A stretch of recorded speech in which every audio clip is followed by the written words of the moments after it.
देवजानी, आपके पश्चिम बंगाल में क्या हो गया? और आप अनम्यूट करें प्लीज।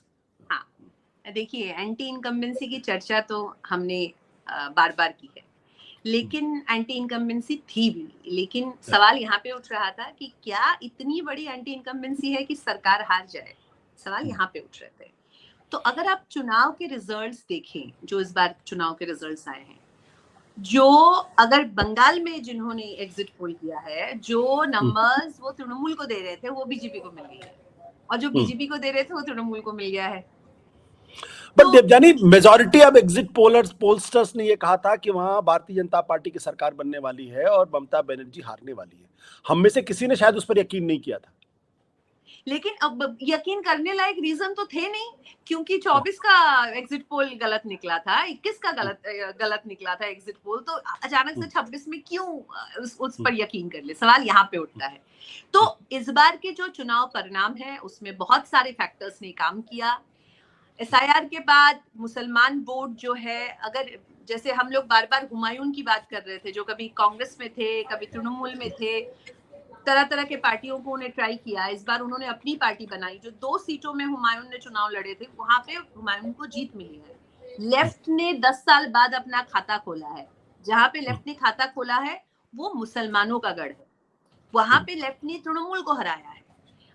यहाँ पे जो हम नौशाद सिद्दीकी की बात करते हैं, आईएसएफ, वहां पे भी उन्होंने, वो भी मुसलमानों का गढ़ है, उन्होंने भी तृणमूल को हराया है। कांग्रेस, जहां पे कांग्रेस को सीट मिलती नजर आ रही है, वहां पे भी मुसलमानों ने कांग्रेस को वोट दिया है। तो बात ये है कि जहां जहां मुसलमान वोट थे वो या तो तृणमूल कांग्रेस के साथ गए हैं, नहीं तो यहाँ पे हम देख रहे हैं कि कांग्रेस को कुछ सीट, कांग्रेस को कुछ कुछ सीटों में मुसलमान वोट मिले हैं, लेफ्ट को कहीं कहीं पे मिला है। लेकिन जो भारी भरकम कंसोलिडेटेड हिंदू वोट जो 70% है, उसमें से 65% जो है वो बीजेपी के साथ गई है। और वो अर्बन वोटर, जो कहा जाता था कि अर्बन वोटर, भद्रो लोग, बंगाली बीजेपी और आरएसएस के पॉलिटिक्स में यकीन नहीं करते, उन्होंने बीजेपी को वोट दिया है। और ये जो पोलराइजेशन की पॉलिटिक्स, जिससे कहते थे पहले लोग कि बंगाल की राजनीति उससे बिल्कुल परे है और पोलराइजेशन की पॉलिटिक्स की एंट्री नहीं हो सकती, पोलराइजेशन की पॉलिटिक्स की एंट्री बैकडोर कुछ सालों पहले हुई है। आज ये साबित हो गया कि पोलराइजेशन बंगाल में हो चुका है और उसका सीधा सीधा असर इस बार के चुनाव परिणामों में दिख रहा है। बट देवजानी, ये बताइए कि 208 सीटें भारतीय जनता पार्टी को और ममता बनर्जी को 79, मतलब जो पिछली बार जो आंकड़ा था कमोबेश उलट गया पूरी तरीके से। पिछली बार ममता बनर्जी को 215 सीटें मिली थी, इस बार उनको 79, उस बार बीजेपी को 77 मिली थी, इस बार उनको 79 मिल गई। यानी पूरी तरीके से आंकड़ा बदल गया।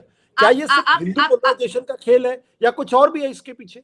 आप मुझे एक बात बताइए जरा, आप बताइए कि कितने सारे शोज आपने बंगाल पे किए और बाकी राज्यों पे कितने सारे शोज किए?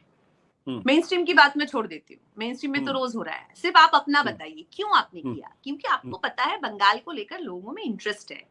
देखिए, एक सिर्फ एंटी इनकम्बेंसी से इस तरह के परिणाम आए हैं, वो शायद मुझे लगता है कि अभी और जैसे जैसे कल हमें पता चलेगा वोट परसेंटेज कहाँ पे कितना गया, उसके हिसाब से हम और इसके बारे में समझ पाएंगे। लेकिन सिर्फ एंटी इनकम्बेंसी के साथ साथ आप दूसरी चीजों को भी देखिए ना, किस तरह से चुनाव आयोग ने काम किया, किस तरह से फोर्सेस ने काम किया, किस तरह से एक नैरेटिव तैयार किया गया। तो एंटी इनकम्बेंसी तो थी, लेकिन उसके साथ ये सारे फोर्सेस भी इसके साथ काम किए और ये हार जो है। बट ये बताइए, लगातार दूसरी बार ममता बनर्जी अपना चुनाव हार गई। पिछली बार नंदीग्राम में हार गई, इस बार भवानीपुर में हार गई, दोनों बार शुभेंदु अधिकारी ने उनको हरा दिया।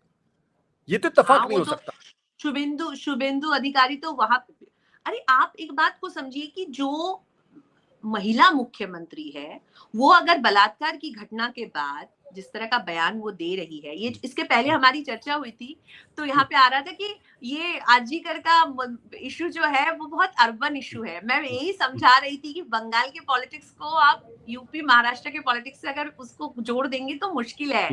आरजीकर ऐसा इशू बना, सिर्फ आरजीकर के मुद्दे को लेकर लोगों ने एंटी वोट किया है। ऐसे भी वोटर्स हैं जिन्होंने सिर्फ आरजीकर के टाइम पे ममता ने क्या कहा था